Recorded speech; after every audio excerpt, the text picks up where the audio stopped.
Welcome back, chefs.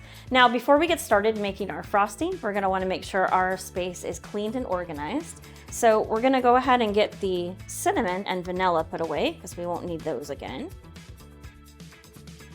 And for our frosting, if you're using a hand mixer, you're gonna wanna grab about a medium-sized bowl.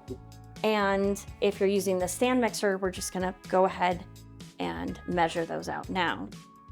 So for our frosting, you're gonna need to make sure you have the 2 reserved tubs of frosting that came with both of our cinnamon roll packages. A little bit of milk, our softened cream cheese, so make sure that's out and getting soft, and our powdered sugar. So we're gonna go ahead and grab our spatula, and the first thing we're gonna do is take our existing frosting and place it in our bowl. Now, if you remember from our snickerdoodle lesson, we never wipe things on the edge of the bowl, we always wipe it on the bottom of the attachment. Okay, so we'll do that with one, and then add our second one. Again, just remember that you wanna add it to the bottom, so if you have to wipe it off, do so on the bottom of the attachment. So we'll get all of that in there. Okay, the next thing we're gonna do is add in our 3 ounces of cream cheese.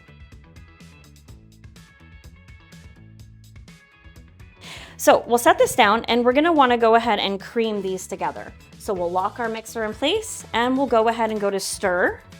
If you're on a hand mixer, that will be on a low setting. And then we'll bump it up a notch to a number 2.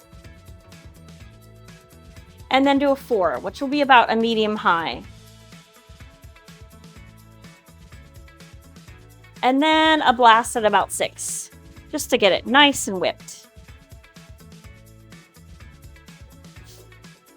All right, go ahead and turn that off and artisan head up.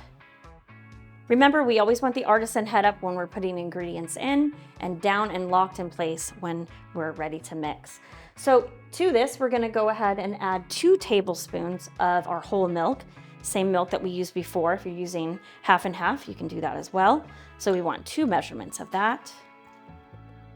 And then we're also going to add in 3/4 of a cup of powdered sugar. So for this, you're gonna need our handy dandy shark fin. And you just wanna do your 1/2 cup and overfill it so you have more than you need. You're gonna tap it off and make sure it's nice and level. And we'll place that in our container. And then 1 of the 1/4 cup. Tap it off, level it, and go ahead and add that as well. It kind of sticks, so I tap it with the edge of the knife. So 2 tablespoons of our whole milk, or half and half, and 3/4 cups, which will be 1/4 cup, and 1/2 cup into our mixing bowl. Go ahead and lock it in place. And you do want to go ahead and start off on stir. Kind of let that powdered sugar incorporate a little bit so it doesn't fly up in the room. And then we'll go to a 4, so about a medium on your hand mixer. And then a 6 to finish it off for about 10 seconds.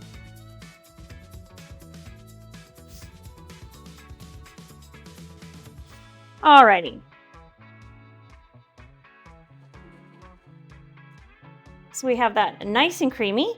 Now we'll go ahead and take some time, get everything put away, and wait for our cinnamon roll French toast casserole to come out of the oven. We'll be able to frost it and a little tasting. Ready, go, chefs.